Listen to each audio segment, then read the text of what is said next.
Assalamualaikum warahmatullahi wabarakatuh. Perkenalkan, nama saya Dava Konsar, saya dari kelas 1 MA27. Di sini saya akan menjelaskan definisi dari komunikasi kelompok. Apa sih komunikasi kelompok itu?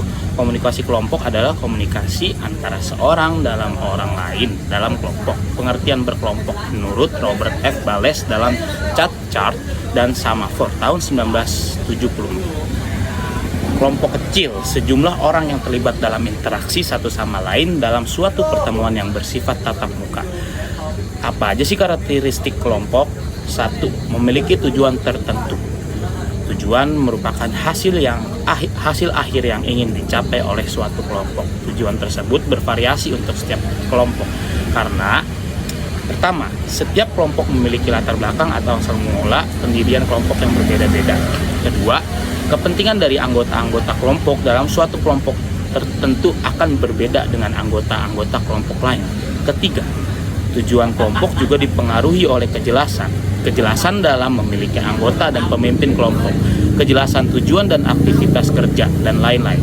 Keempat, dipengaruhi oleh kelayakan atau beralasan tidaknya suatu kelompok didirikan.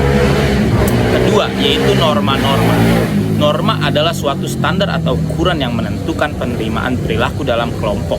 Norma kelompok akan diaplikasikan ke dalam interaksi antar anggota kelompok dan pada saat kelompok tersebut melakukan kegiatan. Norma-norma kelompok ini biasanya tidak diekspresikan secara verbal. Setiap anggota kelompok akan saling menyadari adanya norma-norma tersebut, sampai ada yang melakukan melanggar norma secara serius. Dan yang ketiga, ada posisi. Posisi adalah bagian yang didapat oleh anggota di dalam suatu kelompok. Posisi dalam kelompok biasanya formal dan memiliki terspesialisasi. Misalnya, dalam kelompok tersebut ada posisi ketua, wakil, bendahara, dan sekretaris. Namun ada juga yang informal, terbatas, dan tidak berbeda terlalu jauh.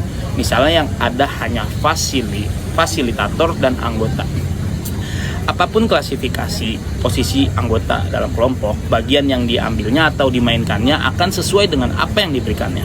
Contohnya, bila seseorang menjadi ketua kelompok, ia akan menjalankan tugas sebagai ketua dan tidak mengambil tugas bendahara.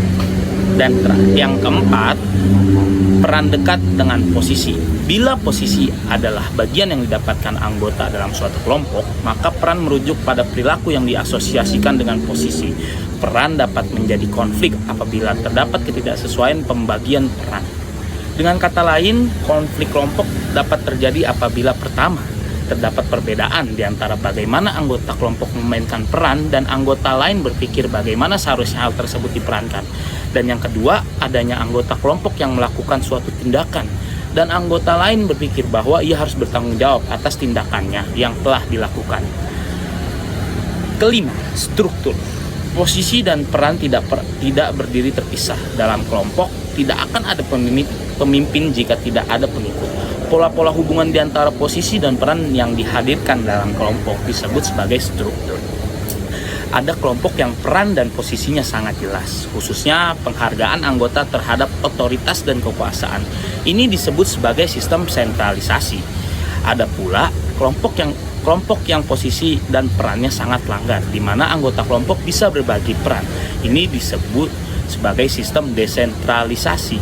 Contoh komunikasi kelompok antara lain kuliah, rapat, briefing, seminar, workshop, dan lain-lain. Dalam komunikasi kelompok, setiap individu yang terlibat dalam kelompok masing-masing berkomunikasi sesuai dengan peran dan kedudukannya dalam kelompok tersebut. Sekian penjelasan dari saya. Terima kasih. Wassalamualaikum warahmatullahi wabarakatuh.